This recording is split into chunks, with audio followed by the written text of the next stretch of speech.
Je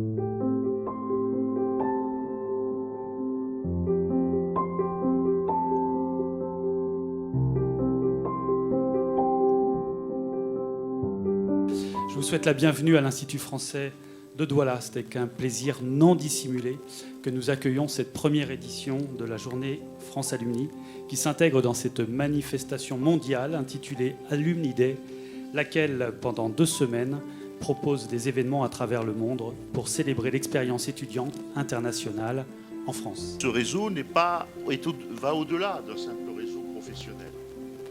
C'est un réseau également où l'on partage des valeurs. Des valeurs qui ne sont pas seulement les valeurs de la France, mais qui sont aussi les valeurs de l'Afrique, qui sont les valeurs de la francophonie. Et je crois que ces valeurs sont porteuses si ce n'est d'un modèle commun, au moins elles sont porteuses d'un projet de relation entre notre pays et l'Afrique, entre l'Europe et l'Afrique. Et c'est ce pont qu'il faut établir. Je crois que le terme a été utilisé par Samuel Pasquier. Ce terme de pont est très important à l'époque où on a plutôt tendance à construire des murs. Les entreprises, elles ne vont pas forcément dire « Ok, je veux spécifiquement un candidat qui ait fait ses études en France ». Par contre, elle va rechercher un profil, c'est-à-dire des études, mais aussi, au-delà du diplôme, ce qu'elle recherche principalement, c'est un certain nombre de qualités. Madame Ounana Thauvin dit « Moi, je parle des attentes des alumni ».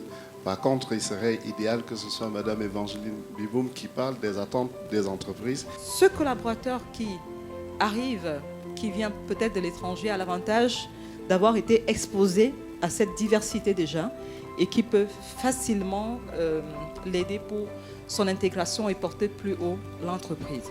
On va saluer tous les membres de ce réseau France Alumni. On dit que on est 8000 quand même au Cameroun, donc c'est un fort réseau, un fort potentiel. Commencez à travailler sur vous-même parce que oui, il y aura des partenariats entre les DRH, l'Université de Douala, mais si vous ne faites pas un travail sur vous-même, vous ne pouvez pas avoir un emploi. Ce qui est sûr, c'est qu'on va toujours chercher la perle en fait. Le vrai problème pour les étudiants qui ne trouvent pas de travail, ce sont les soft skills.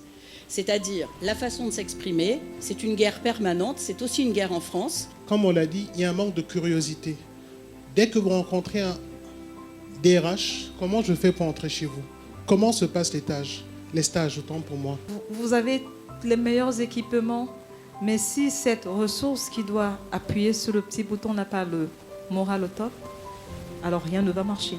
Je dis aux jeunes qui sont dans cette salle que ce n'est pas la peine de jouer l'auto-victimisation.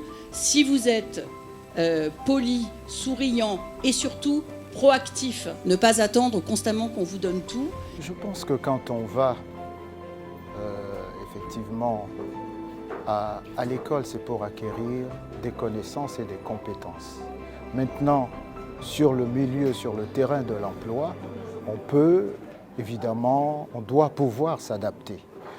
Il ne s'agit pas toujours de faire exactement ce qu'on a fait à l'école.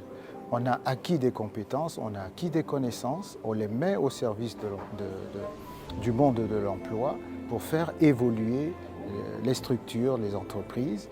Très simplement relever qu'on parle de profils internationaux parce qu'on recherche une compétence spécifique qu'on ne retrouve pas sur le marché camerounais.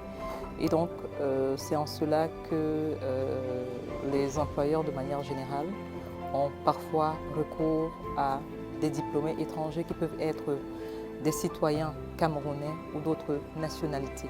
Nous encourageons bien évidemment ce genre d'événements et nous imaginons et nous pensons que c'est des moments importants dans la vie des jeunes étudiants camerounais qui font leurs études au Cameroun et qui sont censés par la suite pouvoir, pour certains, partir en Europe, en France, pour ne citer qu'elle, pour parfaire leurs études. Valorisation du principal partenaire emploi de France Alumni. APAF a plusieurs fois participé au Recruitment Day.